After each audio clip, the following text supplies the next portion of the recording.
Hey, kiddo, can you hear me? Yes. Okay. You see that guy that's in the middle of the camera next to the guy with the black shirt? Is that Chance? Yes, it's Chance. He decided to grace us with his presence. So he's not paying attention to you, Natalie. Okay, whatever. Hi. So 1, 2, 3, 4, 5. Huh?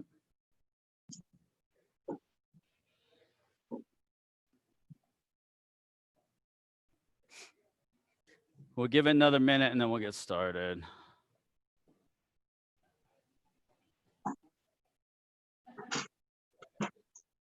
So the first part of this meeting, I just kind of want to brainstorm with you guys.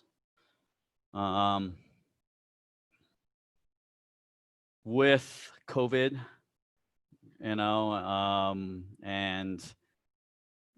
an uncertain future, I want to start thinking ahead about how we can modify, adjust, change up the curriculum a little bit, to kind of deal with the ongoing changes. I don't know, in all honesty, from a contact standpoint, I think it'll still be, we're probably still at least 6 to 8 months out before like free sparring, being able to kind of free spar without any limitations per se. I think it's going to be all dependent on how, um, how the progress goes on a vaccine. So if they do come up with a vaccine that is effective, then we'll be able to at least go back to being able to do, contact stuff. I think in the meantime, until that point there, we won't be able to do any contact at all, any of the free sparring aspect of it. Well, the only way that would probably be acceptable would be if they're families. So I could have like Natalie and Isaiah spar because they're family, but we wouldn't be able to do, like, you or I wouldn't be able to without kind of breaking mandates and orders.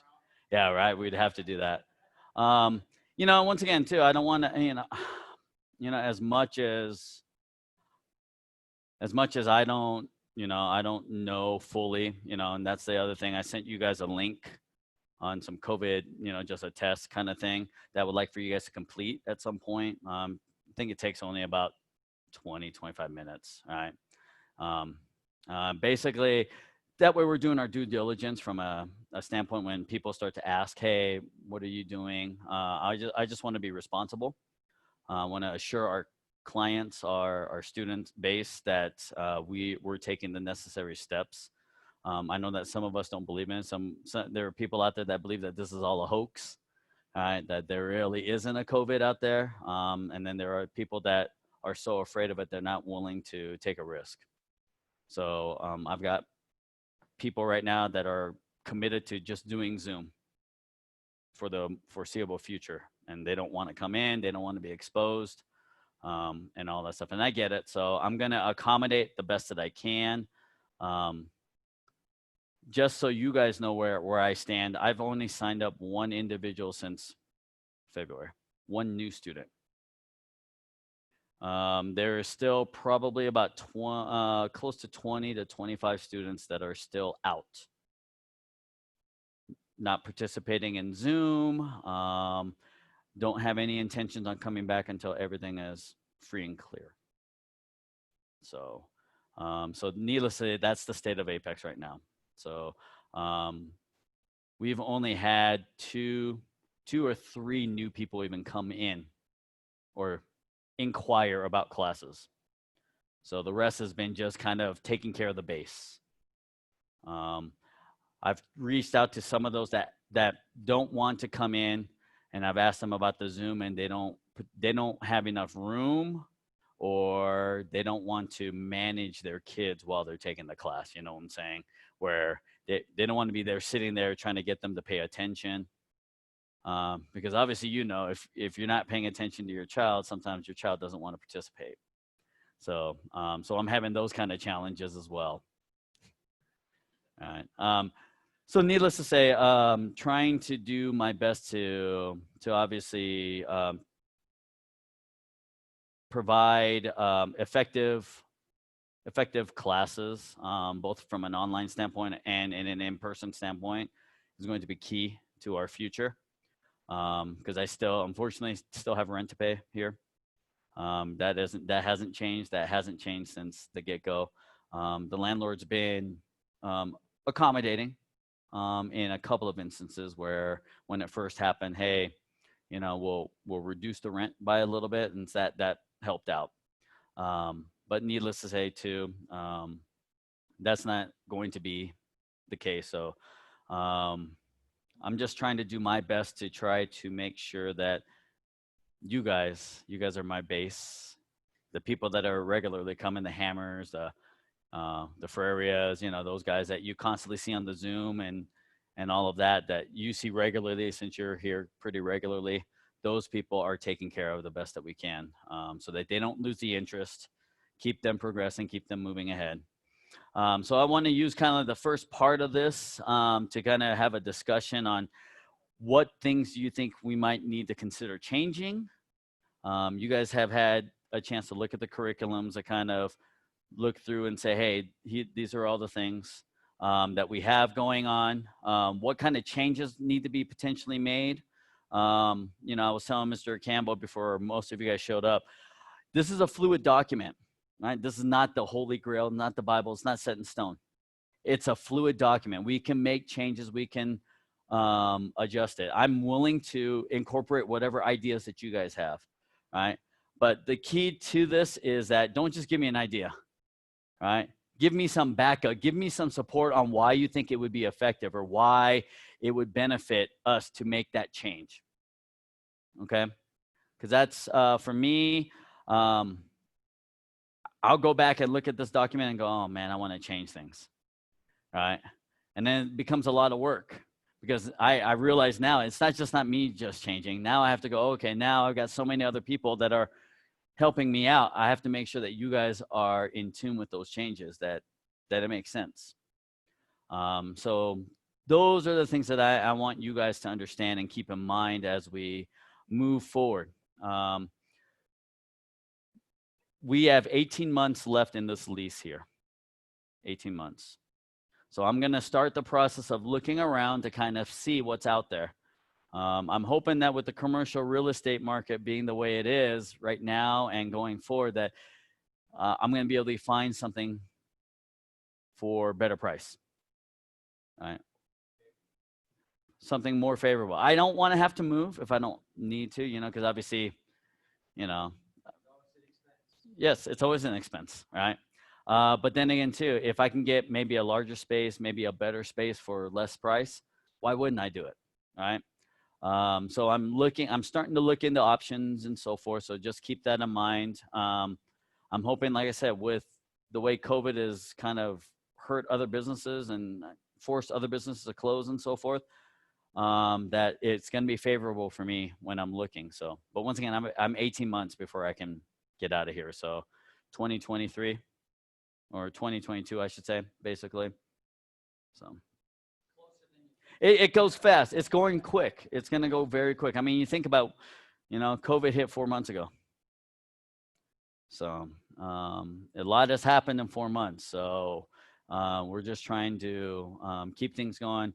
As you guys saw in my most recent email, we've lost a few families now, right, that are leaving. And so I want to do a little bit more of that just to kind of keep those relationships going.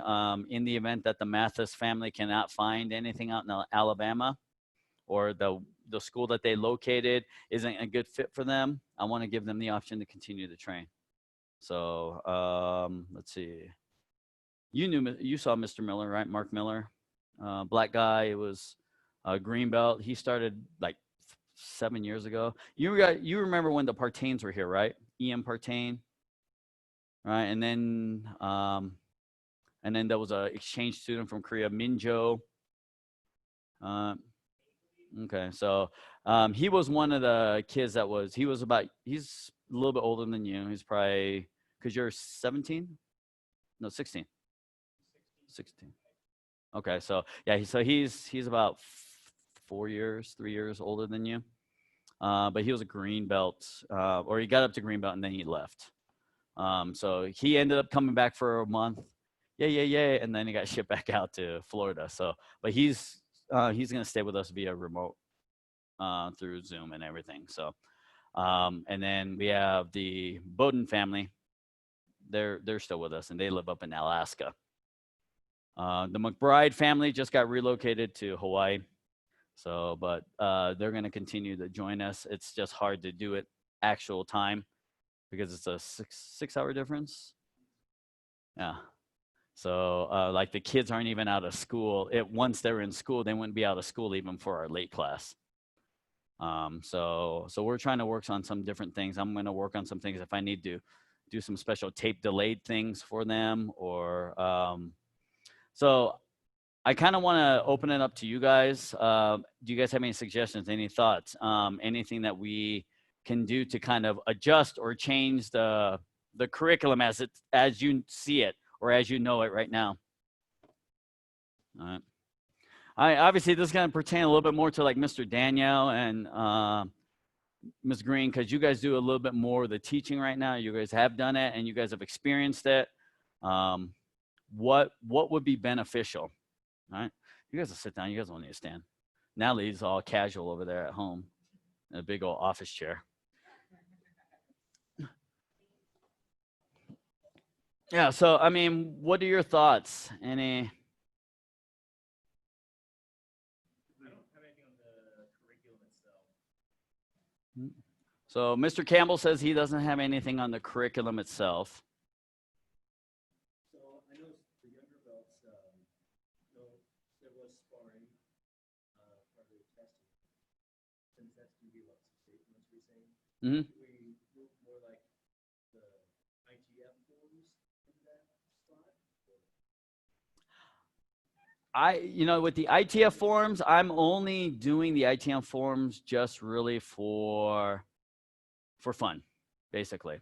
So it's not a requirement. It's not a testing requirement. All right. We are certifying through Kukiwan, which is WT. So, for me, I'm not making it a requirement by any means, but I am taking the time to teach people the forms, especially those that are progressing quicker. Perfect example, Mr. Ferreria, Mr. Francisco. He stays usually for 3 or 4 classes. So he'll get here at 4 and he'll stay the entire term. And he's here 3 days a week, minimum. So yeah, so he's constantly here. So what am I doing now, right? Besides working on the little things that he needs to work on to kind of help clean him up and so forth is, we're working on ITF forms, right? Just to get him slowly starting to get caught up. So, we're up through Wanyo right now with him. So through the green belt one, with the hope that at some point he's going to have all of them down, up to his current rank, Dason now, he's starting to learn them, and we got through Chungun yesterday, the blue belt one. So they feel pretty comfortable. Her and from Natalie and Dason both have 4-direction punch through Chungun, and it helps me to kind of, go back to my roots as well. I don't want to lose that aspect of it. But once again, we are a Kukiwan oriented school. So all of our testing criteria is based off of what Kukiwan recommends. All right. So the sparring piece is on the Kukiwan side is sparring, that what it is, right? It's not necessarily free sparring. It can be. It's sparring. So it could be 1 steps, 3 steps, self-defense, types of techniques, sparring. That's all they consider sparring. So it doesn't have to be the free sparring where they have to wear the pads and all of that. Most schools do that because it's an easy thing. You don't teach a lot. You don't have to teach a lot of technique in that, right? It's just you go and kick each other, right? Whereas, with 3-step sparring, 1-step sparring, there's a technique involved. Where are we blocking and those types of things? Plus remembering all the different techniques and how you can utilize those, so that, and that's why we focus in on that, because that just helps with that mind process. It gives you, if you have 500 different 1-steps, right? There should be no reason why if someone out on the street punches you, you can't defend yourself. or you can't do something to at least avoid getting punched. You know, unless they're blindsiding you or something like that. There's no reason if someone's standing in front of you, when they go to punch you, you should not be getting punched, right? If we think about, hey, I know 500 different one steps, or I know, right? Yeah, that's the thing. So, so the sparring piece, I think we can still just focus in on, let's just work on the technique. Let's just work on the 3 steps, the 1 steps, the takedowns. I'm not too worried about that. I haven't done any of the fitness tests, and mainly because of the fact that because of the mask wearing requirement, I don't want to overexert people in that manner. I don't want them to have to do, jumping rope with a mask on, right? Especially the people that are compromised from their, immune standpoint. So I know for us, yeah, I can do it, right? But I'm going to go back to, the one saying that just because you can doesn't mean you should. So I've taken a lot of time. We haven't done a lot of high impact stuff. The only time I'm doing the higher impact stuff is usually through CrossFit. And at CrossFit, I'm not making people wear masks, and I'm socially distancing people to protect them. So needless to say, when people come into class and I'm forcing them to wear the mask because I can't socially distance them, I'm already giving them the option, hey, you can step out of the class at any point. You start feeling lightheaded, go step out. Take off your mask, go step out. You don't need an excuse. You don't need to wave your hand, go, excuse me, sir, I need to get a break. No, just go. All right. I don't want people passing out on me and all of that stuff. So, speaking of which, how many of you are first aid or CPR certified? I was at one time, not through American Red Cross, through a different institution. Mm-hmm. And usually it lasts for 2 years. Mine's expired. I was. Okay. Okay, so we're going to want you to do, once again, this is more due diligence, right? This is to give the confidence that if someone walks in the door, they know that, hey, we're taking precautions in our cleaning regimens, right? The safe environment. All of our instructors are, CPR, first aid certified, right? In the event that something does happen, right? Not that anything has ever happened. In the 20 plus, almost the 30 plus years that I've been teaching, I have only experienced 3 instances where we've had to actually have someone leave here with hospital care, going into a hospital. All right. One was a student doing takedowns, landed wrong, snapped the middle of his forearm. Compound fracture. It was sticking out of the skin. That's how bad it was. Yeah. He landed and popped. It broke right in the middle. So it was bending here. It was bending here. It was bending here. It's gross. All right. That was under, so that happened when they were practicing takedowns. So the second one was a student doing flying sidekick on the bag. Landed, MCL, PCL, ACL tear. Right. Yeah. Right. And then another one was basically during free sparring. Right. Took a kick and broke the finger. Yeah, it was like sticking up like this. So, but no one has ever needed CPR. No one has ever needed CPR under my watch.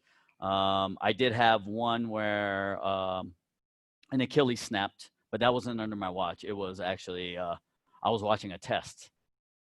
So these 220, 250 pound guys were sparring at my old school. And they were just bouncing. And guy pushed off to get ready to kick, and we heard a pop. And then he just fell to the ground, just screaming. I'm like, what the heck happened? Get him on his back, and he's like, my leg. So he rolled up his pant leg, and there was a big ball under his foot, and his calf was rolled up to the back of his knee. Yeah. Yeah, it was gross. Yeah. Yeah, so that really that's what the Achilles tendon does. It pulls your calf down behind your shin, right? And it's connected to that tendon. So when that tendon snaps, right, it goes in like a little ball, like a tennis ball or a golf ball, right underneath your foot where the arch is, because that's what it does. It's all stretched and connected here. Yeah, bicep, yep. Yep. Falls out, yep. Yeah. So but once again, I think the way that we're kind of doing things, we kind of minimize that. I'm going to spend a little bit more time going forward, working on takedowns and teaching people how to fall, right? And not full-fledged falling, but what I'm doing is just kind of modified falling, so that you know that whenever someone's working with you and you're doing a takedown, to help minimize the impact of you falling down, right? There'll be things that you'll do when you start to see them do a specific movement. That's why we try to do the takedowns in a manner that way you know specifically what's coming up. So if you're punching me, right, and I'm doing this takedown, you know that, oh, I'm going to be falling to my back, because you know that takedown, right? So I'm going to spend a lot more emphasis on, especially for the blue belts and up, hey, okay, when you do this and when they get ready to sweep your leg, what you're going to do is, right, they punch you in the face, they punch you in the stomach. When they punch you in the stomach, you're going to drop down to your knee. And then they take the leg out, and then you can fall, instead of falling from here, right? Because it gets a little scary falling from here. Natural tendency for most people, oh, I'm falling, I'm going to put my arm down. And then that's where it breaks. That's where the elbow pops. That's where the wrist pops. Mm-hmm. Yeah. Yeah. And that's where, yep. And that's where we start off by, once they do that, you drop to your knee, right? And then when they lift the leg, boom, you just need to fall back. Right. But once again, part of that is, would you really use that in a self-defense situation? No, right? It's not practical, right? So you guys are going to find out. We're going to teach movements and techniques for you guys, for the kids and everything, right? And then you're going to start using it, and you're going to go, hey, that really doesn't make sense. It doesn't apply. And that's good, right? As a black belt, that's what you want to do. You want to question why we're doing certain things, right? Part of it is, yeah, you may not use that particular takedown in a real life situation, but will you use that block? Will you use those techniques that lead up to it, right? Your outside in block, your elbows. You'll use your elbows. Knowing how to use those elbows, right? Because we don't typically use our elbows in this manner, but they are effective.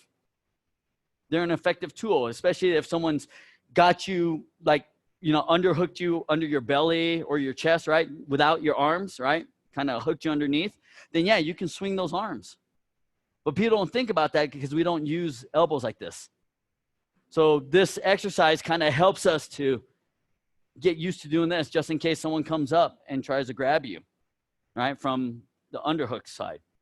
Because usually when they do that, they grab the underhook so that they can get you to the ground, right? That's usually why they try to do that, right? If you watch MMA fighting, wrestling, right, that's what that is. They grab those underhooks. They don't grab you all the way around your arms because, right, it's too hard for them. It's too much room for them to try to grab. It's easier to sneak up underneath, and they can grab tighter this way than trying to grab tight this way, right? So you want to make sure, there's always a purpose to the techniques that we're teaching, right? So, and it may not be the whole entire thing, but there are different aspects of it, right?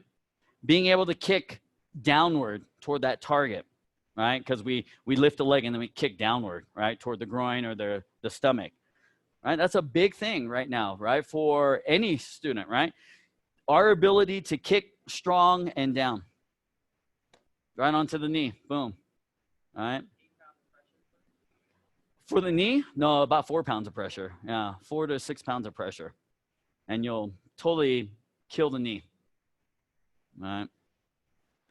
So you want to make sure that whatever whatever technique that you guys see, as you see people doing things, you know, make sure they're doing it right. We want it done in a stance, right? None of this, you know, this kind of stuff, right? Right? We want to see a good stance. 1, 2. And the reason for that is, once again, it goes back to Pumses. It goes back to our foundation, right? We're not just teaching stuff for them to just go, okay, now I can go and make stuff up, right?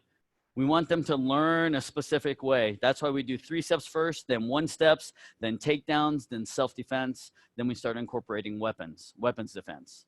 Because why, right? We want to build up to that process. Everyone wants to know how to defend against a knife. But if you can't react quick enough, right, then there's no point in that. How do you develop your reaction time? You start with your 3 steps. Oh, I block, I step back. Oh, I block, I step back. I got time to think. Right? Then we move on to 1 steps. You know, some schools use 2 steps next, and then 1 step. Right? 1 step, now you got to think quicker, right? As soon as they punch, you move, you do your technique, your counterattack. You have to think quick on your feet, right? Which leads to the free sparring aspect of it, right? Being able to account for now a foot or a hand, right? But that's more of a sport style, right? In real life, they're not going to kick you above the waist. They're going to go after your knees. They're going to grab your legs, right? We're talking about sports style, but what that does is it trains your mind to be quicker. Think quicker, right? And then now, for us as Taekwondo people, we want to stay upright as much as possible, right? But we do have to think about getting people to the ground, right? For our standpoint, we want to get the person to the ground, not us being on the ground, but we want to get the person to the ground, right? Because if they're on the ground, then that gives us more time to escape, to get away, right? And then we incorporate now the grabbing, the grabbing piece. That's what the self-defense is the grappling. What happens if someone grabs at you, right? And then the black belt level, we incorporate now the weapons, right? Now someone has a knife. What are the ways, how do they attack with a knife, right? Jab or slash, right? Or in the movies, right? Right? But you'll never really see anyone do this, right? Except for in a movie, right? It's either a jab or a slash, right? And so if you know this, then you can now, based on, our ability to react quick on a 1 step, we can learn to parry, we can learn to block, right? With the grappling techniques, right? With the self-defense. Oh, now we can learn how to grab and secure that knife, right? Not grab the knife itself, but secure the wrist or the hand. Those types of things. We start to focus on that. Then we start to incorporate other things, right? Gun defense, blunt weapon, right? Someone's got a stick. Someone's got a trash can lid, right? So those weapons that we think about, it's not just a common weapon of, you know, a gun, a shotgun, you know. We talk about those kind of things, but, you know, at a higher level, we start to build up those kind of things, and we start to incorporate those things into what we're doing. But we do that at the black belt level. Because I guarantee kids would love to know how to defend against a knife. And they'd be like, oh, yeah, look, cool. I know how to defend against a knife. And then we're opening up a can of worms because now a kid decided to do a knife defense on one of his classmates because his classmate pointed a pen at him, right, and hurts him seriously. Because that's the other thing, right? The things that we're doing here have the potential to injure people, especially if they don't know. All right? You've been on the receiving end of a couple of takedowns and things that you weren't expecting, right? And you've dinged yourself up a little bit because of it, right? You've gotten concussed, right? Sparring, right? Didn't you take a hit? No, you slipped and fell, right? Okay, yeah. So things like that where we're not aware of it, right? And so what we were trying to do is create that safe environment where they can try different things. And obviously for us, we have to make sure that we're watching to make sure that they're doing it correctly in order for them to make sure that they don't injure each other, right? So, so going back to your thing. So we're not going to be free sparring until whenever, right? So in the meantime, we're still going to try to do free sparring techniques, right? It's just going to be hard to practice them, you know, because you can't really practice free sparring unless you're getting kicked, unless you're in there kind of grinding out. But, you know, we may pull the bags out and say, hey, let's just work on some leg drills, kicking, right? We can use paddles, yes. I haven't, just because it's just a lot to clean. It just becomes a lot cleaning, right? But yeah, absolutely. You know, any of these things are utilized for your resource. So if you're having to teach a class and you want to pull out one of those bags, absolutely, go ahead, please do. Just let me know so I can make sure I disinfect those articles, right? Focus paddles are the same thing. Kicking shields are the same thing. Anything is at our disposal, right? And sometimes, yeah, if you only have a class of 2 or 3, absolutely, grab whatever gear and start using it. But if you have an entire class, it makes it a little bit difficult. But yeah, any props like that, that's fine. Let's see, what else? What other thoughts do you guys have? I know Mr. Campbell says he's okay with the curriculum itself, the content of the curriculum. I know that a couple of individuals recently have gotten injured doing crescent kicks. They've strained the inner groin, the connector on the up by the hip area. So one of the things to keep in mind with when you're teaching crescent kick is to make sure when they start kicking first, right, they're not trying to kick as high as they can. That's usually what happens, is that's where they strain it. And 2, they need to pivot, all right? So their ability to turn that foot is going to be critical. I think a lot of times what happens is that their foot gets stuck because they're not pivoting correctly, right? We talked about pivoting, right? Pivoting on the ball of the foot, meaning that you got to push up under the toes, right? That's where we want to get to here. But this is what happens, right? Though there are people that have really long toes and there are people that have short stubby toes. I have short stubby toes. So when I pivot, it's never an issue. I've never caught a pinky toe or my ring finger toe or middle toe on the mat at all, ever. Never. Right? My big toe, I've never had that. But there are people, right, especially the taller, lankier people. Mr. Hammer is a good example, right? He's got long toes. So when he starts to pivot, sometimes his toes do get caught, right? And part of that is because they lean too much forward. And so now all the pressure is on the toes instead of on that ball of the foot, right? And some people don't have the ability to be able to raise their toes, right? This is like doing that front kick position. So from here, people can't do this. They can't lift their toes up off the mat being flat-footed like this, right? So that makes it a little bit difficult to pivot as well. So when you notice people that are having difficulty pivoting, one of the things that I encourage you guys to do when you're teaching is to tell them to step out. Step out, right? So here, and then pivot just a little bit. So instead of having to start from here and then doing a full pivot for a kick, have them step out, 1, 2, right? Use that as a starting tool for beginners, right? Kids, kids, you don't have to worry about. Kids, you can go through that process unless they have, like if you have someone that's had like a rebuilt knee or something, if they have a knee injury or something like that, then yes, you want them to step. We don't want them to put a lot of pressure on that knee. But definitely with the adults, right? Step out is perfectly fine. Nothing wrong with that. Okay. So the pivoting is one of the issues that usually will cause injury for people. But yeah, so a lot of times when that crescent kick motion, because they're not pivoting, they're wrenching the leg and then usually pops here. All right. Other thing with adults typically, or people who are really stiff, the ability to kick high. All right.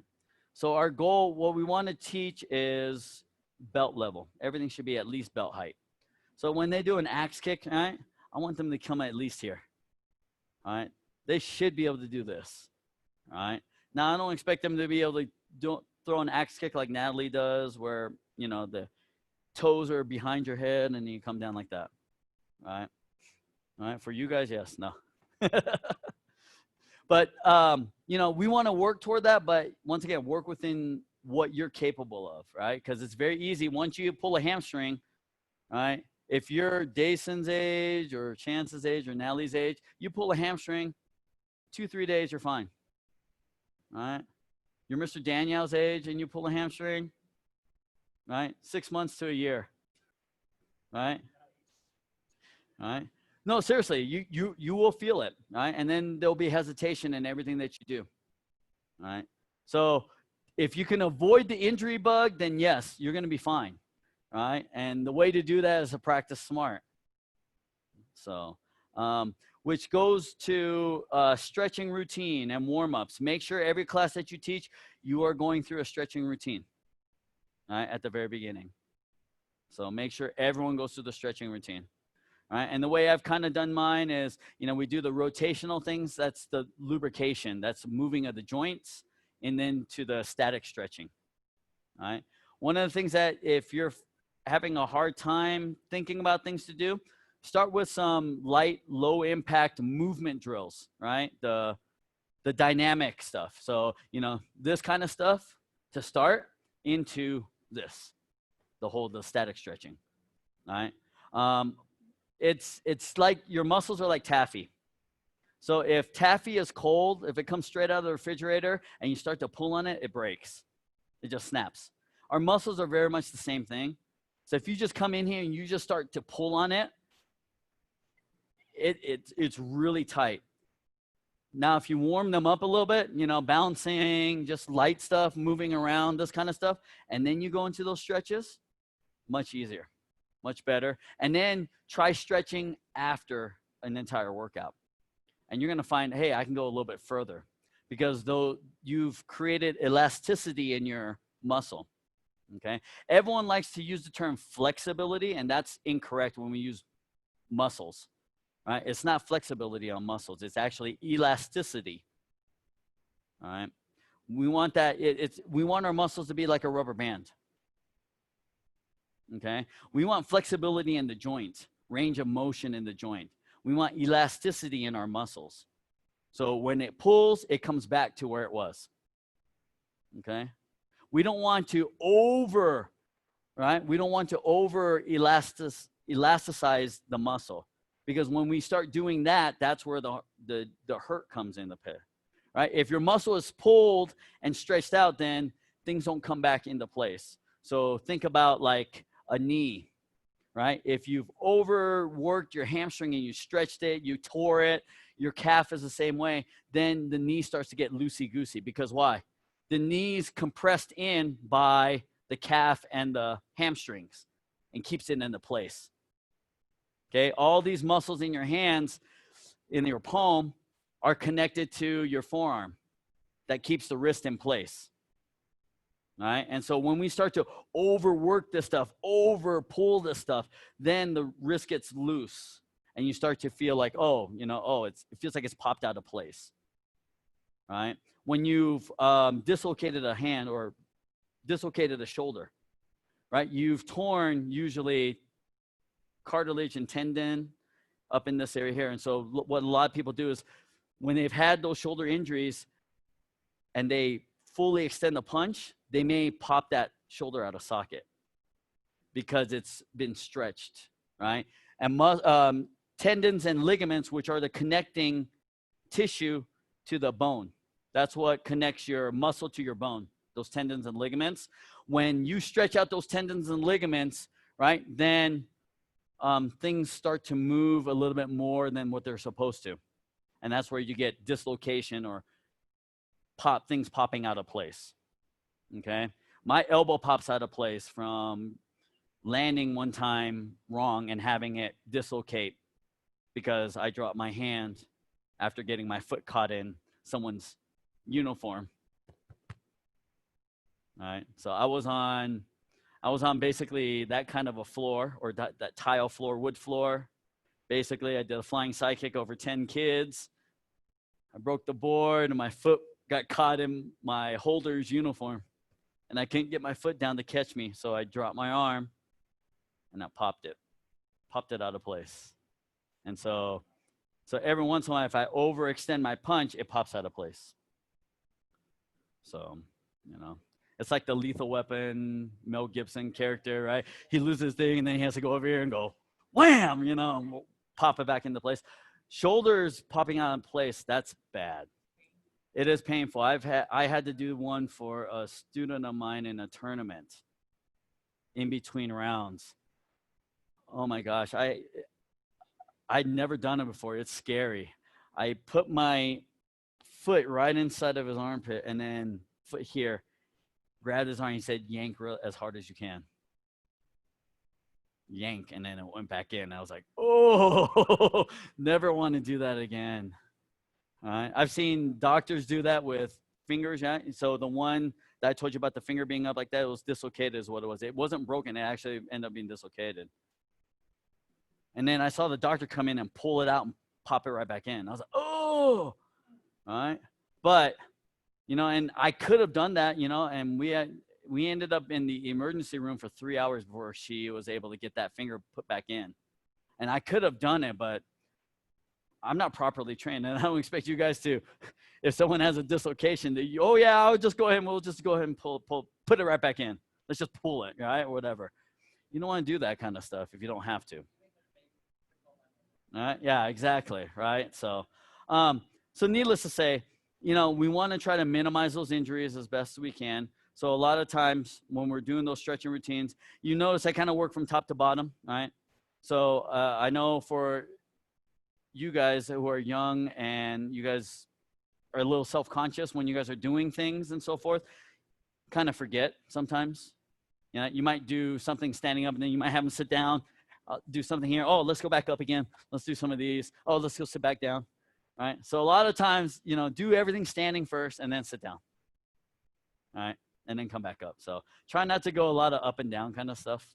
All right? And then a quick word to the wise, top to bottom. Work up here, work here, and then work down to here. All right? It's the easiest thing to do. So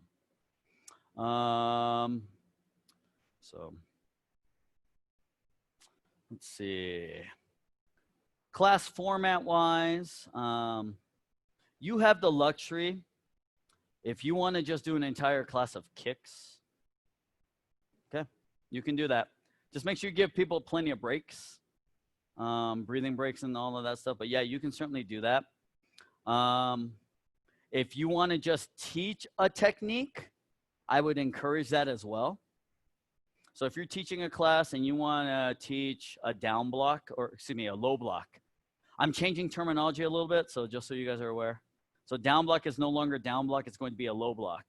This is more in, yeah, it's going to be more in line with what Kukiwan is. So that what I'm noticing is, and it's just basically just so that it's universal, so that let's say you decide you're moving on, I'm going to go to another school, you're moving out of state, you're going to another school, you jump in, it's not going to be Greek to you.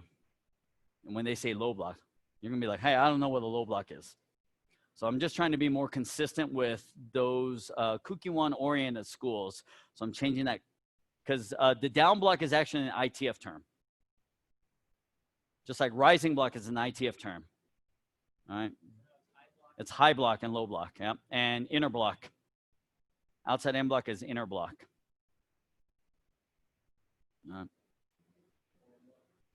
Huh? Outer form. It's an outer form. Or, sorry. Yep. So, I'm going to utilize more of the Korean as I'm teaching. I'm going to try to tell you what the name of the block is in Korean. All right. And I'll eventually get around to probably incorporating that into the curriculum itself as well. But it's a long process. Yeah. So, but, and any of the Korean that's in the curriculum itself is written out kind of phonetically, right? So just try to read it, right? It's not how it's actually spelled. right? So just kind of read the words like how you would read it, and you'll be pretty close on the pronunciation. You're not going to be graded on pronunciation, okay? So if you go Taekwondo, because I do Taekwondo because I'm from the South, right? And you have a little twang in your voice, that's fine, right? So, right, for me, you'll hear me say Taekwondo, Taekwondo. That's more Korean. But if you go Taekwondo, I'm not worried about it. Chariot, 경례, all right, chariot, 경례. All right, so when in doubt, speak it fast. All right, chariot, 경례, 준비, 시작. All right, don't go slow. 시작, 고만. Right, so. But yeah, so the biggest thing is, biggest word of advice for you guys when you guys start teaching, obviously for Ms. Green, Mr. Daniel, Mr. Campbell, Mr. Hyatt, right? You guys are adults. You guys have the parental or the adult, disposition. So yeah, the kids are typically going to listen to you better than Mr. Yurkowitz, Miss Natalie, Mr. Dason, right? And part of that is also too, the struggle that you guys will also have just in general is that sometimes the lack of attention that someone gives you or the respect because of the fact that they see you in class as a classmate, they see you working out. And so they don't always associate, oh, when you're teaching me, oh, you're the instructor now. Yes, sir. They don't think about that. They don't show the same amount of respect, all right? And definitely for you guys. All right. And so it's important, like for me, because they never see me take class. I'm the instructor. From day one, when they walk into the school, they've worked with me and I've set the example, the precedence. And I'm encouraging them, hey, make sure you're using yes sir, yes ma'am, and all that stuff. Right. They know who I am. All right. They kind of know who you guys are as adults and as black belts. And they know you're an adult figure. Oh, I need to listen. Right. It's harder for Natalie and Chance and Dason to have that same effect, right? And so a lot of times, do what you can, right? And then if you're having difficulty, man, just let one of the adults know, right? And then we'll take it from there. Because occasionally you will have that one student that really is totally belligerent, doesn't want to be here and so forth. I don't want you guys to have to deal with that, all right? If you run into those situations, just pass them off to me. Right. Now, in the event that I'm not here and you're doing the class and they're being belligerent, then sit them down. Right. Just don't have them participate in the class. Right. But that's, 3-strike kind of rule. You tell them once, you tell them again, third time they sit. Right. You don't need to do any types of punishment for them. Don't give them the dying cockroach exercise or, make them hold paddles for the rest of class like this. Although you would like to at times, because you'll run into some of those kids that will you just want to hit them, right? Yes, right? You want to put out your anger on them. You want to drop the people's elbow on their chest or whatever, right? But we can't do that, right? So at least you guys can't. I don't want you guys to do that because I don't want the parent to come and start, laying the hammer on you. On that kind of stuff. I'll take the brunt of whatever you guys do. So the thing about it is that you will have my support 100%.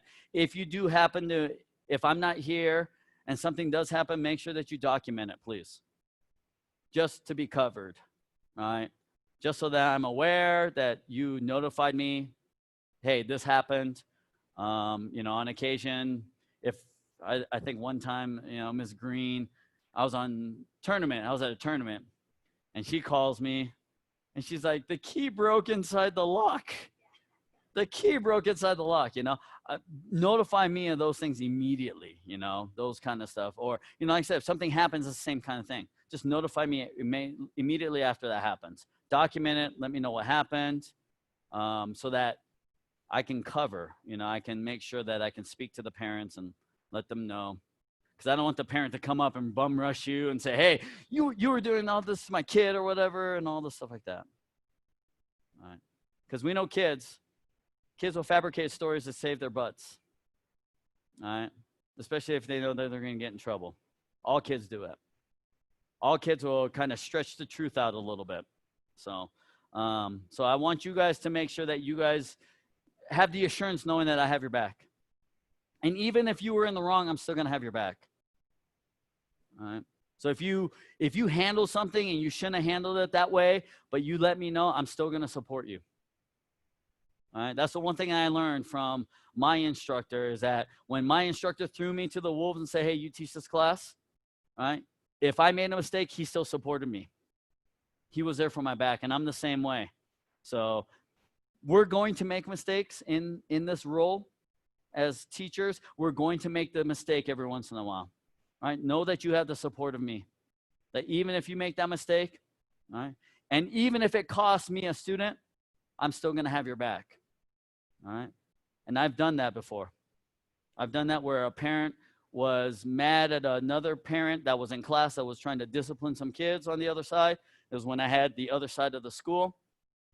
And the parent got mad saying, hey, that parent shouldn't be disciplining my child. Only you should. And I was like, no, ma'am. Right? That parent is a black belt student. And that black belt has the ability and the right to be able to stop something that I don't see. She said, no, that's not right. I was like, I'm sorry that you feel that way. And then that parent pulled their child out and left, never came back. That happens. That's fine. All right. That's less for me to deal with because that's the type of parent that's going to cause a problem later on. That's the type of parent that's going to be constantly, hey, no, you're looking at my kid the wrong way. Oh, you touched my kid inappropriately. That's that type of parent. All right. So, and I don't want any of us to feel like we're scrutinized for anything that we do. Okay. So, what other things that you guys have? Does anyone have anything? Yes.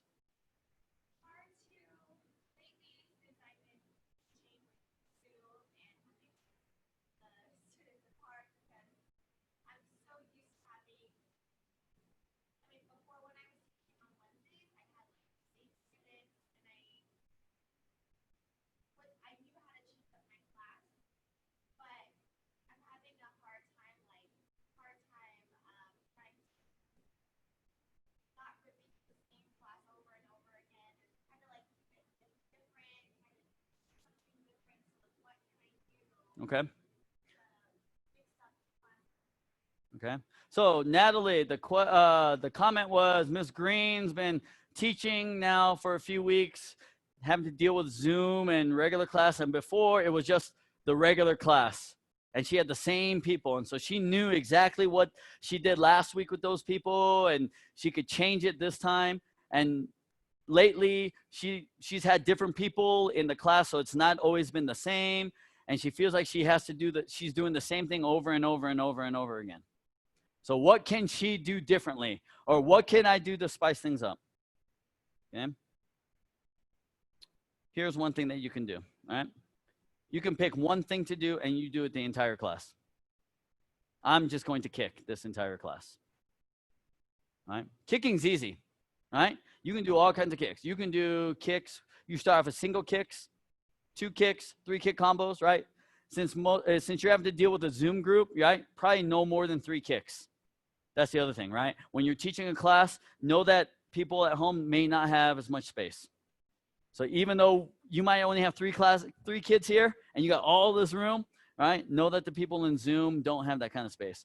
You can do it one of 2 ways. You can tell the Zoom people, hey, right? You do your 2 kicks and then you turn around, right? We're going to go multiple times here. So each time after you kick, you turn around. You can do that, all right? Or you can just keep everyone here the same way. Just have them do 2 kicks, turn around, even though it's just 3 of them. Whatever it is. But when you're doing it, you can do the kicks. You can do single kicks, 2 kicks, 3 kick combos. You can do step techniques, stepping up kick, skip kick. And I don't care if it's a white belt doing a chunjin step. That's okay. All right? If you want one class, a white belt to do a side kick, hey, try side kick. That's okay. Nothing wrong with having lower ranks try something a little bit more advanced. All right? Just, I would say no more than 1 belt higher. So a white belt can do a crescent kick or a side kick. A yellow belt can do a reverse side kick, right? And you don't have to go through all the details. Say, hey, all you're going to do is you're going to turn to your back on the reverse side kick and you're going to throw a side kick. It just needs to be just like that. That way they're just following along, right? Because where does the detail come? The detail comes when they're getting ready to test, right? If you're just trying to do something to try to keep them going, then yeah, you do that. If you need to, say, hey, okay, we're going to spend the next 10 minutes. And I've been doing this in my classes too, right? It's like I do some kicks and I maybe finish at 20 after for my kicks. So, okay, I'm going to spend the next 10 minutes. Okay, we're going to work on low blocks. So make sure pinky's on the top, thumbs on the bottom, this motion here. And this is what you're going to practice, right? And I tell the little kids, hey, white belts, yellow belts, right? I just want your arm up here and I want it down. So I want you to step and down. That's all I want you to work on, all right? And then those middle ranks, okay, what's that bottom hand doing? All right, make sure you use both hands. And then my adults and my black belts, okay, right? Not only this, but you're also pulling. Pull and snap, right? Practice moving and doing it. 1, see how my shoulder turned? And then you just make it more advanced for those that can, those that can handle it. All right? Or those that you see, oh, hey, you did that good. Now add this part, right? And then you just let them practice in place. And then that gives you an opportunity. Okay, I'm going to watch the Zoom people. Hey, don't pick your nose. Okay, let's do this practice, right? Right? And then you can go around here and you can do this. And you're still talking, right? So they can still hear you. Everyone can hear you, right? And you're going to single out people. Hey, Dason, hey, you're doing this. I want you to do it this way instead, right? There's nothing wrong with that, all right? If you want to, you can choose 2 things, right? I'm going to do pumse and kicks, or pumse and 1 steps, pumse and 3 steps. All right. You want to do terminology. If you feel smart enough in your terminology, go, okay, you know what? Let's work on some terminology here. White belts, right? Remember, white belt philosophy is focus, right? Things like that. Hey, I want to teach you some Korean today, right? So low block in Korean is called aremaki. Aremaki, right? Maki is block. Are is lower. Are 몸통 얼굴. Lower, middle. 몸통 is middle. 얼굴 is face or high. 얼굴. I don't even pronounce it very good because I'm whitewashed, right? So, right? Like if you listen to her, she has better Korean pronunciation than I do. More proper, I should say, right? Because her mom instilled that with her. All right. For me, it was different, right? I was the guinea pig of the English language for my mother and my father, who did not know English when they migrated here. So my sister and I, we were the guinea pigs. So our Korean is not up to par, per se. So, and like for me, right? I guarantee for her, she knows how to write, right? And read. So see, right? She's more well-rounded than I am. That's why I married my wife, right? Because she's fully fluent in all of that stuff, right? For me, I read very slow. It takes me a long time to read, but I can read, right? But my comprehension, I can understand a lot of conversation. I just can't respond back. So, right? So yeah, you can do, right? You can teach them some Korean if you want to do that, right? You can teach them whatever you want to do. If you want to kind of help for you to remember something, a lot of times when I learn something, oh, I learned that. Okay, next class, this is what we're going to work on, right? So that it kind of solidifies into your own memory, right? That's why, like last week's class, we did some of the stuff that I learned in my seminar, right? Some of the things where do we chamber blocks from, right? I used to tell you guys to chamber block back fist from shoulder here, right? Now I learned it's better to come from here. Once again, it goes back to that volume of movement technique. The larger the movement, the stronger that technique is going to be. And so we've been practicing all week. I've been telling people, oh yeah, you know, when you do your back fist, start from your belt, bring it up and then down to the nose height. And then so we did front kick, back fist punch. And I tell everyone after the front kick, back fist punch, don't forget your back fist starts from your belt. And then we did axe kick, back fist punch. Don't forget your axe kick starts, or your back fist starts from your belt. Just as a point of reminder for me so that I don't forget. Because you guys know, right? Sometimes you hear me tell you to fix the same thing. Hey, do this on your side kick, or do this on this technique, right? And why is it that we aren't doing it? Because we don't practice it enough. We don't ingrain it in our head where it becomes secondary nature. We have to think about it, right? And eventually you shouldn't have to think about it. Eventually you shouldn't have to think, oh yeah, my back fist starts here, right? You should automatically know when after I kick, I know it's going to be from here, all right? I know that my front kick, I should be doing this instead of this. All right. So when you see it, say, hey, okay, let's stop. Let's stop for just a second. Let's work on this just a little bit. Pick that knee up, kick, knee bend down. So you notice I don't drop my knee when I pull it back. Okay. Let's try not to drop our knee. You can do that. You don't have to go through your entire routine and then stop and then do something different. All right. The best way for people to remember is to stop them immediately after they've made that mistake and then correct them at that point there. Right? Now, don't correct them going, oh my gosh, that's the worst side kick ever. No, don't do that, right? But yeah, right? Right? No, but you know, I mean, if you're gonna do that, do it obviously in a jokingly manner. You have to have that rapport with that student, or they're gonna think that, you know, oh my gosh, I'm inadequate, I stink, I'm just gonna quit. All right? I make it look easy, but once again, it's just through years of practice and lots of mistakes. I made lots of mistakes. When I was in my 20s, I even had a parent yell at me for negligent teaching because I was with the line. I was standing with the front line of black belts, and there was a yellow belt in the back, and we're bouncing, and we're doing some kicks, some push-off kicks and things like that, and I was trying to push the black belts a little bit. And then one of the kids in the back pushed off and popped the ankle and sprained her ankle, basically. And the parent saw and got mad. Say, you didn't even pay attention to my kid back there. And she got hurt.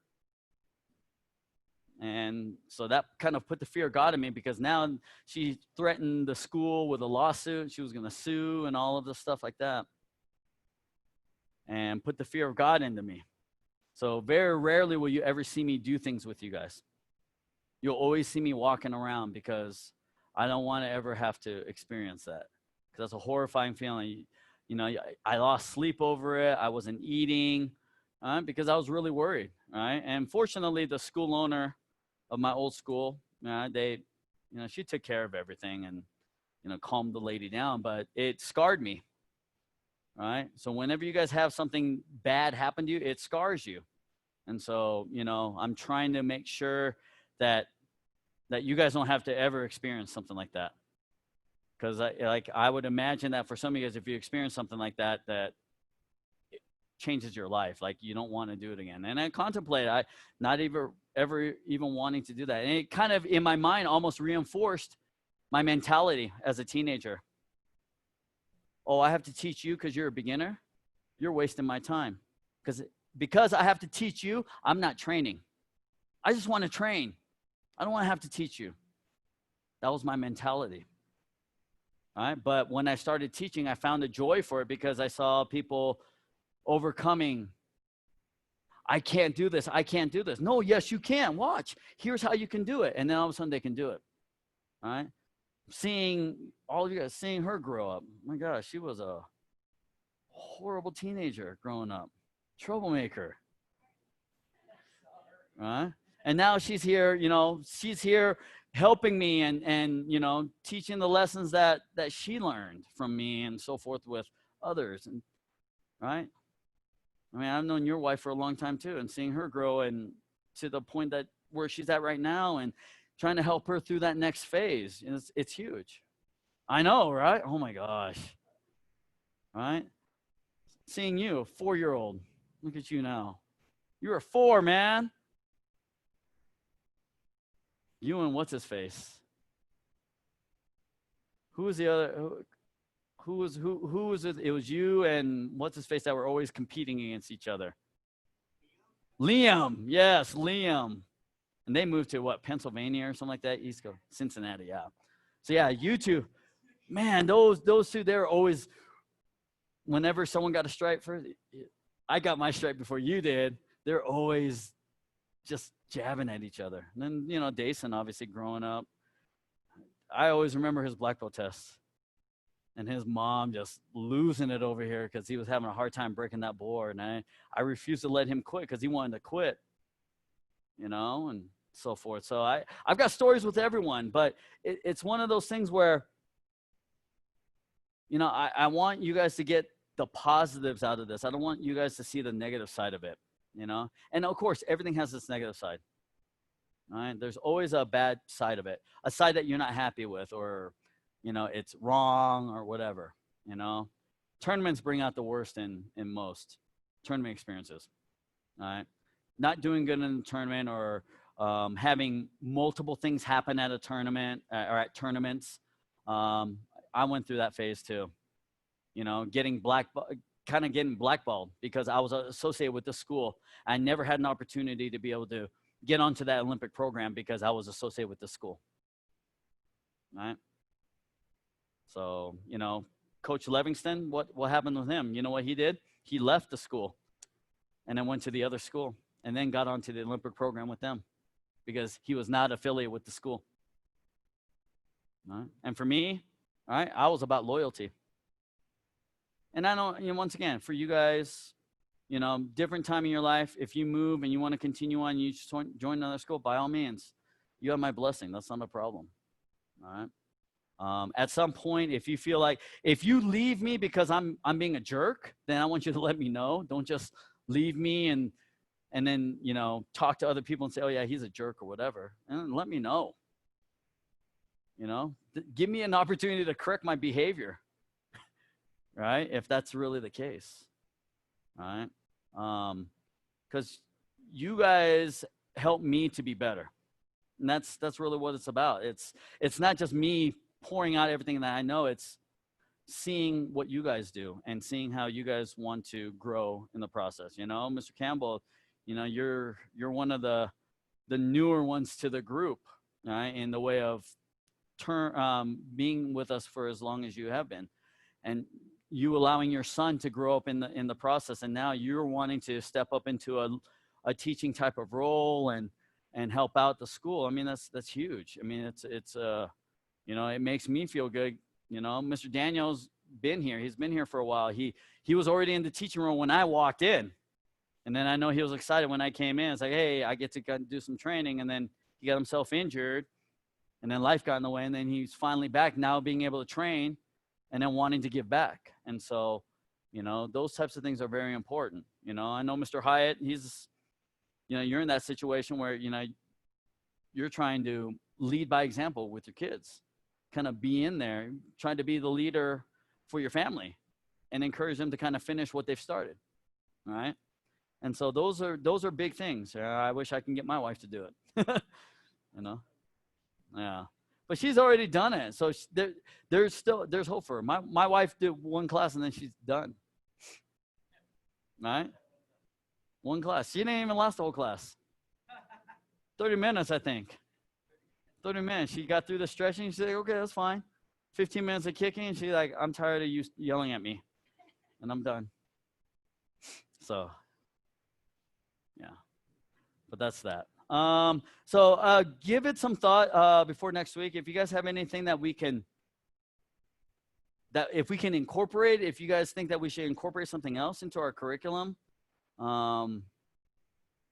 if you guys have any suggestions on what we can do, what I'll do is we'll do some physical stuff next week. If there's anything physically that you guys want to work on, let me know too. I know, was it last week or the 2 weeks ago we did some kicking technique. We had you, right? You did your 360 reverse high kick. Yeah, your 360 reverse high kick. And we kind of diagnosed the tech 2 weeks ago. Yeah, so yeah. So if you guys have a technique that you guys want to kind of fix, or I'm having trouble with this technique, all right, let's do it. Let's use you guys as a guinea pig and kind of help fix things. Don't see it as critique. See it as help me fix it. Help me get it better. You know, getting that perspective. And also too, you know, if you're not sure, then you guys all have your cell phone. Put your cell phone over there on the table and then throw a kick and see and watch it. That's where I'm learning a lot. That's where, like the Zoom thing, I'm learning a lot, because I watched the video and I'm going, oh, you know, some of my mannerisms. It's been real helpful with church, because I've been speaking in front of a camera at church, and I don't realize a lot of things little things that I do. I tend to kind of lean forward instead of being more upright, because I'm holding on for dear life on that podium because I'm so nervous, you know? And now we've got this podium that exposes my legs, because a lot of times I'm always doing this in the back behind the podium. My podium used to cover everything. It was just only this part, but now it's just a little thin podium, so you can see my feet and everything. So I have to try to find different things to do to kind of keep myself moving around without showing my nervousness. So yeah, yes, that's exactly it. All right. Here it's different, right? You can use your hands, you're walking and all of that stuff like that. But when you're in a stationary position, when you want everyone to kind of focus on you, it gets a little bit weird. So, all right. Well, thanks for your time, you guys. Sorry I kept you guys a little bit over, but once again, yeah. So send me feedback. Let me know. Same time next week. And like I said, we'll keep doing these as long as you guys want to hear me talk. And so, all right. So, all right. Well, that's good for today. Oh. Peace out, Natalie. Bye. Bye. Mm-hmm.